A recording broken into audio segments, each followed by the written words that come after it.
வணக்கம். என் பேர் doctor SP Nisha. நான் ஒரு ஹோமியோபதி மருத்துவர். கடந்த 2006ல இருந்து நான் ஹோமியோபதி பிராக்டிஸ் பண்றேன். இன்னைக்கு நம்ம என்ன பார்க்க போறோம்னா, நிறைய பேருக்கு வந்து கேன்சர் வருது இல்லையா?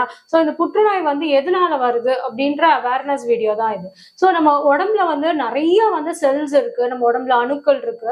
ஸோ அது வந்து அதோட நம்பர் ஆஃப் கவுண்ட் எவ்வளோ நம்ம உடம்பு ஃபுல்லா அப்படின்னு பார்த்தோம்னா 30 ட்ரில்லியன் செல்ஸ் இருக்கு. ஸோ இந்த 30 ட்ரில்லியன் செல்ஸ்ல உங்களுக்கு டெய்லியுமே வந்து நமக்கு வந்து புது செல்ஸ் வந்து ஃபார்ம் ஆகுது. பழைய செல்ஸ் வந்து உங்களுக்கு டை ஆயிடும், உங்களுக்கு அது இறந்து போயிடும். ஸோ இது வந்து ஒரு ப்ரோக்ராம்டா வந்து நம்ம உடம்புல வந்து ஒரு பெரிய ஒரு மிஷின் நம்ம உடம்பு. ஸோ இது வந்து கரெக்டா வந்து இந்த ப்ராசஸ் வந்து நடந்துட்டே இருக்கும். ஒரு நாளைக்கு கிட்டத்தட்ட ஒரு 30 பில்லியன் செல்ஸ் வந்து புதுசா உருவாகுது. அதே மாதிரி 30 பில்லியன் செல்ஸ் வந்து நமக்கு இறந்து போகுது. ஸோ இது வந்து நார்மல். இது வந்து இல்லாட்டி நமக்கு வந்து ப்ரொடக்ஷன் மட்டுமே இருக்கு செல்ஸ். அதே ஈக்குவல் அமௌண்ட்ல வந்து நமக்கு வந்து டை ஆகல அப்படின்னா என்ன ஆகும்னா, நம்ம உடம்பு வந்து பூதம் மாதிரி நம்ம பெருசா இருக்கும் பாக்குறதுக்கே.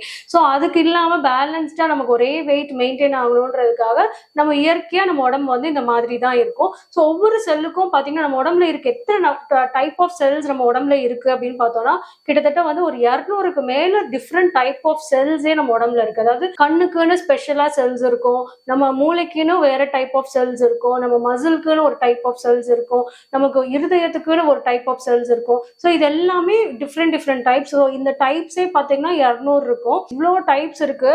ஸோ இது எல்லாத்தையுமே நம்மளோட இம்யூன் சிஸ்டத்துக்கு தெரியும். எல்லா டைப் ஆஃப் செல்ஸ், நம்மளோட செல்ஸ் எது, மற்ற கிருமி எது, இதெல்லாமே டிஃப்ரென்ஷியேட் பண்ணி எப்பப்பெல்லாம் கிருமி வந்து நம்ம உடம்புக்குள்ள வருதோ அது எல்லாத்தையும் அது வந்து கொஞ்சம் கொஞ்சமா அது வந்து சாப்பிட்ற மாதிரி என்கல்ஃப் பண்ணி, நம்ம எப்படி ஒரு சின்ன பிள்ளைல நம்ம அமீபாலாம் படிச்சிருப்போம்ல, அதை என்கல்ஃப் பண்ணி அதை அப்படியே சாப்பிட்ற மாதிரி, ஆக்டோபஸ் எல்லாம் பிடிச்சிக்குதுன்னா அந்த மாதிரி தான் வந்து நம்மளோட செல்ஸுமே இந்த மாதிரி தான் கிருமியெல்லாம் இப்படிதான் நாசம் பண்ணும். ஸோ இது வந்து இம்யூன் செல்ஸ், நம்ம நோய் சக்தியான செல்ஸ் உள்ள செல்ஸ். அதாவது சில வந்து செல்ஸ் இருக்கு, மேக்ரோஃபேஜஸ், நேச்சுரல் கில்லர் செல்ஸ், அதே மாதிரி சைட்டோடாக்சிக் டி செல்ஸ். இந்த மாதிரி செல்ஸ் எல்லாம் ஏதாவது ஒரு கிருமி உள்ள வருது அப்படின்னாலும் இல்லாட்டி கேன்சர் செல்ஸ் ஆனாலுமே இது வந்து கில் பண்ணும். ஸோ இதுல வந்து என்னன்னா நம்மளுக்கு வந்து நார்மலா வந்து ஒவ்வொரு ஸ்டேஜஸ் குட்டியா இருக்கும் செல்லு, அது டிவைட் ஆகி ஒரு நார்மல் ஸ்டேஜ்ல வந்து நமக்கு வந்து ஒரு செல் வந்து ஃபார்ம் ஆகும். ஸோ இந்த இதுக்கெல்லாம் வந்து ஒரு செக் பாயிண்ட்ஸ் மாதிரி நம்மளோட உடம்புலயே பண்ணும். ஸோ அந்த செக் பாயிண்ட்ஸ்ல ஏதோ ஒரு இடத்துல வந்து நமக்கு வந்து அந்த டிஎன்ஏ ரெப்ளிகேஷன், அது வந்து டிஎன்ஏ வந்து நமக்கு வந்து திருப்பி இன்னொரு டிஎன்ஏ இன்னொரு செல் டிவைட் ஆகும்போது அதே எக்ஸாக்டா நமக்கு வரணும் இல்லையா?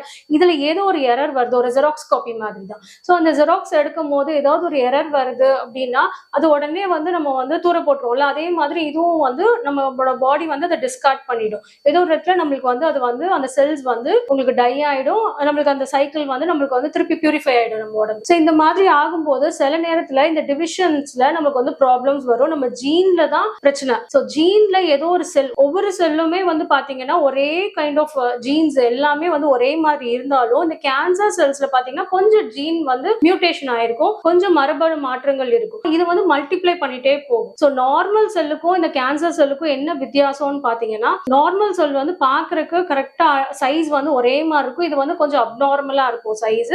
அதே மாதிரி மரபணு மாற்றமும் இருக்கும், இதுல ஸ்லைட் மியூட்டேஷன்ஸ் வந்து இருக்கும். ஏதோ ஒரு விதத்துல இந்த மல்டிப்ளை ஆகும்போது ஒரு எரர் வந்திருக்கு அப்படின்னா அதை வந்து ரெகக்னைஸ் பண்ணல நம்ம உடம்பு அப்படின்னா இந்த ப்ராப்ளம் வரும். ஸோ இது வந்து டெய்லியே நம்ம உடம்புல வந்து இது நடக்கிற ப்ராசஸ்ன்றனால அங்கங்க நமக்கு வந்து இந்த மாதிரி செல்ஸ் வந்து வரதான் செய்யும். இது நம்மளோட நோய் எதிர்ப்பு சக்தி உடம்புல நல்லா இருக்கிறனால நமக்கு இது வந்து நம்ம வந்து சரியா வந்து நியூட்ரலைஸ் பண்ணிட்டே வரும். ஸோ அதனால நமக்கு கேன்சர் வந்து வராது.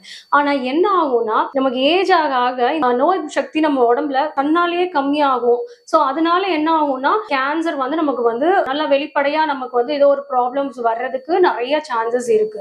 ஸோ அதனாலதான் நம்ம வந்து எப்பவுமே சொல்றோம், உணவுக்கு வந்து ரொம்ப இம்பார்ட்டன்ஸ் கொடுங்க, ரொம்ப ஹெல்த்தியான ஃபுட்டுவே சாப்பிடுங்க. குழந்தைங்களா இருந்தாலும் சரி, பெரியவங்களா இருந்தாலும் சரி, ரொம்ப ஏஜான பீப்புளா இருந்தாலும் சரி, ரொம்ப ஹெல்த்தி ஃபுட்ஸ் சாப்பிடுங்க. ஸோ இவ்வளோ ஹெல்த்தி ஃபுட்ஸ் நம்ம கரெக்டா சாப்பிட்டாலுமே சான்சஸ் இருக்கு இல்லையா? ஸோ அதனாலதான் நம்ம வந்து ரொம்ப வந்து இதுக்கு ரொம்ப இம்பார்ட்டன்ஸ் வந்து ஃபுட்டுக்கு வந்து ஃபர்ஸ்ட் கொடுக்கணும். இதுல ஏதோ நம்ம வந்து நம்மளுக்கு எதுவும் கிளிக் ஆகல, அதையும் மீறி நமக்கு வந்துருச்சு அப்படின்னா தான் நம்ம நெக்ஸ்ட் மெடிசன் கேட்போம். ஸோ இதுதான் கேன்சர் வர்றதுக்கு முக்கியமான காரணமே.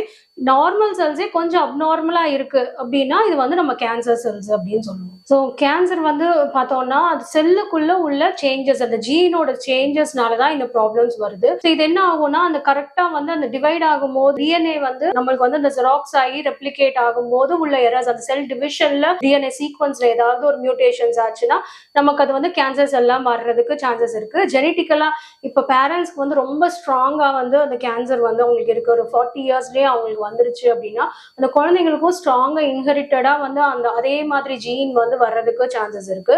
ஸோ அதே மாதிரி ஏதாவது ஒரு என்விரான்மெண்டல் ஒரு இஷ்யூஸ்னால, இப்போ ஃபார் எக்ஸாம்பிள் நிறைய வந்து ஸ்மோக்கிங் பண்றாங்க, ஆல்கஹால் குடிக்கிறாங்க, பயங்கரமா வெயில நிக்கிறனால அல்ட்ரா வயலட் ரேஸ்னால அவங்களுக்கு ஸ்கின்ல வந்து அந்த பர்ன்ஸ் கொஞ்சம் இருக்கு. ஸோ அதனால ஸ்கின் ரிலேட்டட் கேன்சர் இந்த மாதிரியும் வர்றதுக்கு நிறைய சான்சஸ் இருக்கு. நம்மளோட உணவு பழக்கங்கள் இந்த ஒரு ரீசன்னாலையும் இருக்கு. ஸோ கேன்சர் வந்து பாத்தீங்கன்னா இந்த செல்ஸ்குள்ள நம்ம இன்னும் வந்து டெப்தா வந்து ஸ்டடி பண்ணோம்னா இந்த நார்மல் செல்லுக்கும் இதுக்கும் பாத்தீங்கன்னா அந்த டிஎன்ஏல மைல்டு வந்து வேரியேஷன்ஸ் இருக்கும். அதோட ரெப்ளிகேஷன்ஸ்ல அந்த டிஎன்ஏல வந்து உள்ள மாலிக்யூல்ஸ் என்னன்னு பாத்தீங்கன்னா அந்த ஏசிடிஜின்னு சொல்லுவோம். இதோட காம்பினேஷன்ஸ் தான் டிஃபர் ஆயிட்டே வரும். ஸோ இந்த இது நார்மல் செல்லுக்கும் இதுக்கும் பாத்தீங்கன்னா மைல்டு வேரியேஷன்ஸ் இருக்கும். இந்த மியூட்டேஷன்ஸ்னாலதான் நமக்கு வந்து கேன்சரே வருது. ஸோ அப்படியுமே பார்த்தோம்னா ஒரு கேன்சர் கட்டி இருக்குன்னா அந்த கட்டிக்குள்ளேயே சில டிஃபரன்ஸ் இருக்கும், அந்த செல்ஸ்குள்ளேயே பாத்தீங்கன்னா டிஃபரன்ஸ் இருக்கும். ஸோ கேன்சர் வந்து ஒரு சின்ன ஒரு சாதாரண ஒரு தொந்தரவு கிடையாது, பெரிய தொந்தரவு. ஆக்சுவலா இது வந்து நாங்க வந்து ஹோமியோபதியில என்ன சொல்லுவோம்னா 10 தலை ராவணன் அப்படின்னு தான் சொல்லுவாங்க, ஹைட்ரா ஹெட்டட் அப்படின்னு சொல்லுவாங்க. எதனால அப்படின்னா ஒரு இதை வந்து நம்ம கட் பண்ணிட்டோம்னா இன்னொரு இடத்துல வர்றதுக்கும் நிறைய சான்சஸ் இருக்கு, ஸ்ப்ரெட் ஆகிறதுக்கும் சான்சஸ் இருக்கு. எப்படி வந்து ஸ்ப்ரெட் ஆகும்னா இது பிளட் மூலியமாவோ இல்லாட்டி லிம்ஃப்னு சொல்லுவோம். நம்ம வந்து ஏதாவது அடிபட்டுச்சுன்னா ஃபர்ஸ்ட் வந்து நமக்கு வந்து தண்ணி மாதிரி ஒரு லிக்விட் வரும் இல்லையா. ஸோ இது வந்து நம்ம ரத்தம் மாதிரி நம்ம உடம்பு ஃபுல்லாவே கெட்ட நீர் எல்லாமே நம்மளுக்கு வந்து சர்க்குலேட் ஆகிட்டே இருக்கும்ல. ஸோ நல்ல நீர் அந்த மாதிரி, ஸோ நின்ன நீர்னு சொல்லுவோம். இது மூலியமாவும் நமக்கு வந்து ஸ்ப்ரெட் ஆகும் இந்த கேன்சர். ஸோ கேன்சர் வந்து இந்த மாதிரி ஸ்ப்ரெட் ஆகுறதுனால ஃபார் எக்ஸாம்பிள் லேடிஸ்க்கு வந்து பிரெஸ்ட் கேன்சர் வந்திருக்கு அப்படின்னா இந்த பிரெஸ்ட் கேன்சர் வந்து சில பேருக்கு வந்து மூளையிலயோ லங்ஸ்லயோ லிவர்லயோ மண்ணீரல்லையோ எங்கனாலும் சில நேரம் போய் உட்கார்ந்துக்கும். இங்க இருந்து அது வந்து லைட்டா அதோட செல்ஸ் வந்து ரத்தத்துல கலந்தோ இல்லாட்டி லிம்ஃப்ல வந்து கலந்தோ எங்கேயானாலும் போய் உட்காருது அப்படின்னா நமக்கு வந்து அந்த இடத்துலயும் ப்ராப்ளம் வரும். ஸோ இதை வந்து நம்ம வந்து எப்படி வந்து ஜென்ரலா நீங்க கண்டுபிடிக்கணும் அப்படின்னா நிறைய வந்து டெஸ்ட் இருக்கு. இது கேன்சரை கண்டுபிடிக்கிறதுக்கு ஒரே ஒரு டெஸ்ட் கிடையாது, ஏகப்பட்ட டெஸ்ட், நிறைய ஸ்கிரீனிங் மெத்தட்ஸ், நிறைய ஸ்கேன்ஸ், எக்ஸ்ரேஸ், பெட் ஸ்கேன்ஸ், இந்த மாதிரி நிறைய இருக்கு. ஸோ இதுல வந்து உங்களுக்கு வந்து என்ன தொந்தரவு இருக்குன்றத பார்த்து என்ன மாதிரி சிம்டம்ஸ் இருக்கு, உங்களுக்கு கேன்சரா இருக்கும் அப்படின்னு உங்களுக்கு ஒரு தாட் வந்ததுன்னா கூட நீங்க டாக்டர்கிட்ட போய் எனக்கு இந்த மாதிரி ஸ்கிரீனிங் டெஸ்ட் பண்ணணும் அப்படின்றத நீங்க வந்து நம்ம மென்ஷன் பண்ணலாம். யூஸ்வலா வந்து பேஷண்ட்ஸ் வந்து வரும்போது என்ன சொல்லுவாங்கன்னா அவங்களுக்கு ஏதோ ஒரு தொந்தரவு ரொம்ப நாளா இருக்கு அப்படின்னா பயந்துக்குவாங்க, இது கேன்சரா இருக்குமோ அப்படின்னு சொல்லிட்டு. அவங்க வந்து யூஸ்வலா என்ன கேட்பாங்கன்னா மேடம் இது வந்து வேற மாதிரி எதுவும் ப்ராப்ளம் இல்லைல்ல அப்படின்னு கேட்பாங்க. இதை திரும்ப திரும்ப கேட்பாங்க. அப்படின்னா என்ன அர்த்தம்னா அவங்க கேன்சர் இல்லைல்ல அப்படின்ற மாதிரி தான் அவங்க கேட்பாங்க. ஸோ அவங்களோட தொந்தரவு பொறுத்து இது வந்து நம்ம கேன்சரா இல்லையா அப்படின்றத தெளிவா சொல்லிடும். ஸோ யூஸ்வலா வந்து நிறைய கட்டி, சாதாரண கட்டியும் நம்ம உடம்புல வந்து ஃபார்ம் ஆகும். இப்போ ஃபார் எக்ஸாம்பிள் வந்து நம்மளுக்கு யுட்ரஸ்ல வந்து ஃபைப்ராய்ட் கட்டி ஃபார்ம் ஆகும், பிரெஸ்ட்ல வந்து ஃபைப்ரோ அடினோமா ஃபார்ம் ஆகும், ஜென்ஸ்க்கு வந்து ப்ராஸ்ட்ரேட்ல வந்து லைட்டா ஒரு வீக்கம் உண்டாகும் உங்களுக்கு. இந்த மாதிரிலாம் இருக்கும்போது சில நேரம் அது கேன்சரோ அப்படின்னு சொல்லிட்டு பயந்துருவாங்க. ஸோ இனிஷியல் ஸ்டேஜஸ்ல வந்து அது வந்து உங்களுக்கு வந்து அது வந்து ஃபைப்ரோ அடினோமானா பினைன் தான், பினைன்னா வந்து சாதாரண கட்டி தான். ஸோ அதே மாதிரி வந்து கொழுப்பு கட்டிலாம் நிறைய பேருக்கு வரும். ஸோ இந்த கொழுப்பு கட்டிலாம் வந்து நிறைய வரும்போது கூட அவங்க பயந்துப்பாங்க இது வந்து கேன்சரா மாறிடுமோ அப்படின்னு சொல்லிட்டு. ஸோ கொழுப்பு கட்டி இந்த மாதிரி ஃபைப்ரோ அடினோமா, ஃபைப்ராய்டு, டியூமர்ஸ் எல்லாமே உங்களுக்கு நமக்கு வந்து இது வந்து உங்களுக்கு வந்து மாறாது, உங்களுக்கு கேன்சரா மாறாது. இதே இது வந்து ரொம்ப ப்ராப்ளமேட்டிக்கா இருக்கு, இந்த ஃபைப்ராய்டுனால ரொம்ப ப்ளீடிங் ஆயிட்டே இருக்கு, ரொம்ப ப்ராப்ளம் வருது அப்படின்னா ரொம்ப இயர்ஸ் கழிச்சு ஒரு 10 வருஷம் 15 வருஷம் கழிச்சு அது கேன்சரா மாறுறதுக்கு சான்சஸ் இருக்கு. ஸோ எந்த ஒரு தொந்தரவுனாலுமே நமக்கு வந்து உடல் ரீதியா வந்ததுன்னா அது ஃபர்ஸ்டே வந்து நம்ம சரி பண்ண பார்க்கணும். எதர் வந்து நம்ம உணவு முறையில நம்ம சரி பண்ண பார்க்கணும், கை வைத்தியத்துல சரி பண்ண பார்க்கணும், மைல்டான மெடிசன்ஸ், நேச்சுரல் மெடிசன்ஸ் சாப்பிட்டு சரி பண்ண பார்க்கணும். இப்போ சரியாகல ரொம்ப வருஷமா இந்த தொந்தரவோடயே நம்ம வாழ்றோம் அப்படின்னா அது வந்து ஒரு ஃபியூச்சர்ல ஒரு 15 வருஷம் 20 வருஷம் கழிச்சு அது நம்ம கேன்சரை மாறுறதுக்கு நிறைய சான்சஸ் இருக்கு. ஏன்னா நான் சொன்ன மாதிரி அந்த செல்ஸ்குள்ள நமக்கு அந்த டிஎன்ஏ மியூட்டேஷன்ஸ் நடக்கிறனால வர்றதுக்கு சான்சஸ் இருக்கு. ஸோ இது ரிலேட்டடா உங்களுக்கு எதுவும் டவுட்ஸ் இருக்குன்னா நீங்க கமெண்ட் செக்ஷன்ல கொடுங்க, நான் ரிப்ளை பண்றேன். நன்றி, வணக்கம்.